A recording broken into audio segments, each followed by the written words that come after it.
I'm back like I never left. Okay, Birds in the Trap MMA, we're back. I know I haven't made a video in a little bit, but it's all good. We're going to talk about the results of UFC 288.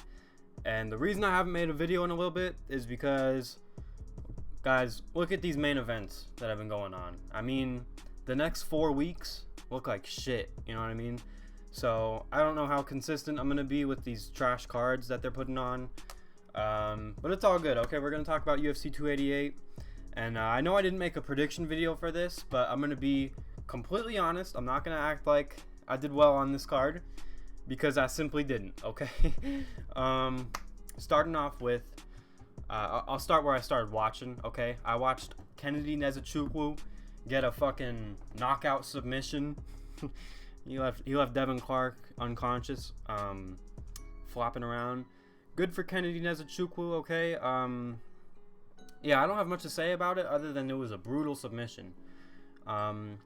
Drew Dober versus Matt Frevola. Alright, guys, I picked the Giga Chad, Drew Dober, to win this, and he didn't, okay? Very sad. My girlfriend can attest to this. I was very depressed when Drew Dober got put out. And you know what? Knowing Drew Dober, it looked like he could have kept going, but for the sake of his own chin, I think they stopped it at the right time. He got dropped bad, and Matt Frevola was following up. And although, you know, Drew Dober looked like he could have gotten up, I don't want to be that guy saying it was an early stoppage when it was a good KO from Matt Frevola. So good for him. I hope Matt Frevola gets to be the one to knock out Paddy Pimblett, because no matter what, Paddy's next fight, he's gonna get knocked out. I know all the lightweights are just looking at Paddy and they're just salivating. They want to be the one to put him out cold, because I genuinely think everyone above Paddy Pimblett could knock him out. And you guys know that. I'm not saying anything out of the ordinary. Kron Gracie versus Charles Jourdain. Okay, it's not UFC 1 anymore. It's not 1998. Okay, Kron Gracie is a disgrace to the Gracie name. Okay. The way he was fighting, he looked so ass on the feet. And you can't just pull guard and win anymore. You can't just sit on your back and crawl towards someone. I mean, we both watched this and we were both laughing our ass off. Especially when Kron Gracie was like trying to pull guard against the fence. you remember it. It was just, you guys know what I'm talking about, where they're just like against the fence and Kron's just being held up. And yeah, I mean, from all the embeddeds, it looked like he was just kind of being a dick the whole week. So I'm pretty happy he lost. Look, I don't pray on anyone's downfall, but I think some guys do deserve to lose. So, yeah, and if you're fighting like it's UFC 1 and you've been a dick all week, I think you deserve to take that L. So, good to see, alright? I didn't have a pick for this one, just because I wasn't sure, but, yeah. Alright. Movsar Evloev versus Diego Lopez, who stepped in, making his UFC debut on like 5 days notice or something. And he put on a hell of a fight. He made it close, you know what I mean? So fucking hats off to him. And yeah, those submissions he had, the arm bar and the knee bar, bro, they looked very close, you know what I mean? I was freaking out. I was like, oh my god, is this guy about to beat a top 10 guy in his debut? Would have been crazy. But either way, he made a good account for himself. And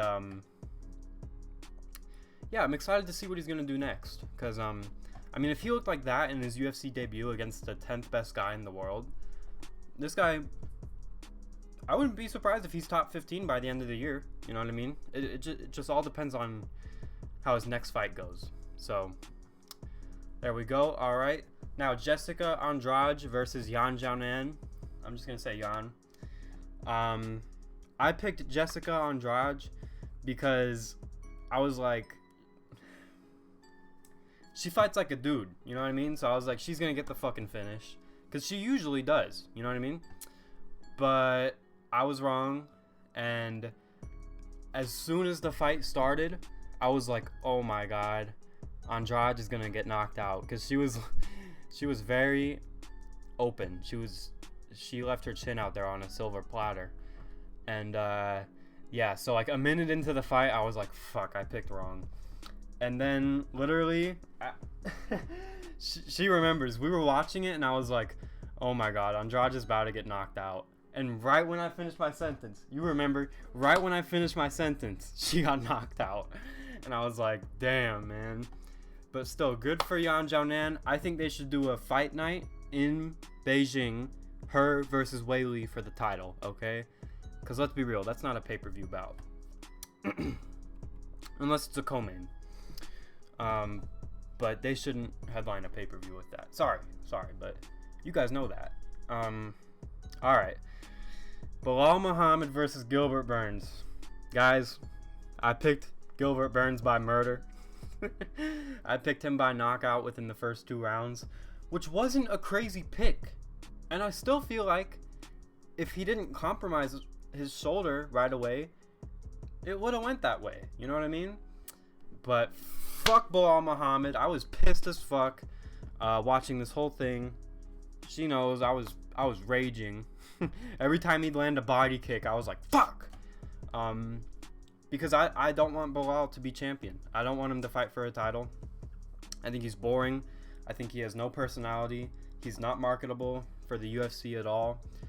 And yeah, it's just bad for the sport that he won. But still, I respect everyone who gets in the cage, and I respect everyone who wins even more. So I have to give him my respect. He did beat a one-armed Gilbert Burns. Gilbert Burns still made it competitive, still caught him multiple times. So,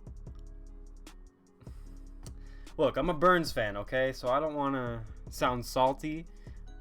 But let's be real, guys. Uncompromised Burns probably would have done a lot better. Not going to say he would have won, but he would have done some bad things to Belal, okay? But either way, we have Belal Muhammad fighting for the title next. And if Colby beats Leon, guys, I think Belal would beat Colby. And I hope that doesn't happen. I do not want that gold belt on Belal Muhammad. But I think if Leon beats Colby, I don't think Belal Muhammad is going to beat Leon Edwards. It'd be a rematch of a no contest. But Leon was piecing Belal up before the eye poke. You guys know this. You know this, brother. Alright, so that one left me pissed as fuck. I didn't even want to watch the main event after this because I was just like so depressed. But guys, I did watch the main event, obviously. And I mean, I knew that this was a pick'em fight going into it, you know what I mean? But my pick was Aljo, okay? She witnessed me say Aljo. I'm not lying. I got this main event right. But I picked Aljo by stoppage. I think he could have, or not could have, I think he would have gotten the back and submitted him. But actually, I think it's more impressive that he won without taking the back. You know, he looked great on the feet, and I think that Aljamain Sterling, his striking is underrated, guys. He was landing some great kicks, great body kicks, great leg kicks, and he just looked good in there. And guys, watching it live, I thought it was 4-1 Sterling. You know, Cejudo obviously took that 5th round.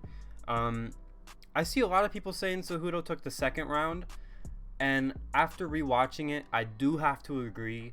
So I think Aljamain Sterling won 3-2. But I think it's ridiculous that this was a split decision. You know, this was, like, in my opinion, guys, this was clear for Aljamain. 4-1 Aljamain, but 3-2. 4-1 when I watched it live, but 3-2 when I rewatched it. So yeah, I'm glad Aljamain got the win here, and people are still disrespecting this guy, and you're a fucking clown if you're disrespecting a UFC champion with 3 title defenses, 2 title defenses. I know he won the belt in a bad way, guys, but he's been champ for 2 years, guys. We gotta accept his reign, you know? And guys,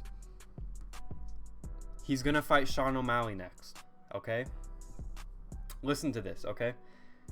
I think O'Malley was praying that Cejudo would win because Cejudo would stand with O'Malley, you know what I mean? And plus, Cejudo's wrestling doesn't have very much submission offense. You know what I mean? Like, he's a great wrestler. He's an Olympic gold medalist. I don't know if you guys knew that, but he has a gold medal. But I think O'Malley would beat Cejudo, but not beat anyone else in the top 10. But I think Cejudo, or no, sorry guys. I think Aljamain Sterling is going to fold O'Malley in half like a lawn chair. That's what Aljamain said he'll do. And when that fight is announced, I'm going to give my prediction. And I'm going to pick Aljamain Sterling, rear naked choke within 2 rounds. And I used to be an O'Malley fan. Like, I wanted to see him as champ. But honestly, like, as I'm kind of getting older, I'm realizing that, you know, O'Malley's personality is kind of just, hey, I smoke weed and I fight, you know? So, I think Aljamain Sterling will get his 3rd title defense against O'Malley in his next fight. And I think he'll finish O'Malley. So, with that being said, that's my thoughts on this card. Let me think if I have anything else to add. Oh, Cejudo's corner was not good. Like, they were not being honest with him, you know? Telling him he's up 2-1. Telling him he's, you know, they were telling him he's up the whole fight. And then, I mean, she knows when I was watching it, I was like, what the fuck is this corner doing? Like, they need to tell his fighter, they need to Leon Edwards him. Don't let him bully you, son. You know what I mean? And, yeah, he should have had Leon Edwards coach in the corner. He would have got the 5th round head kick knockout. But unfortunately, he didn't. He had that cuck in the white glasses. Just kidding. I'm being so rude. I'm sorry, guys. But Aljamain Sterling retains his belt. And, you know, I like it. I think Cejudo needed some humble pie. So, I'm completely good with it. And, yeah, with that being said, that's all my thoughts on the card. Yeah, it wasn't the best card of all time, but, you know, it was good enough. And, yeah, the next few weeks, guys, up until International Fight Week, they don't look good. I don't know how much I'm going to be uploading with these trash cards. I'm going to have to do some videos that aren't about the cards. You know, like some lists, some rankings, stuff like that. So, you know, be on the watch for that. Have a good day, guys. I'll see you all in the next video.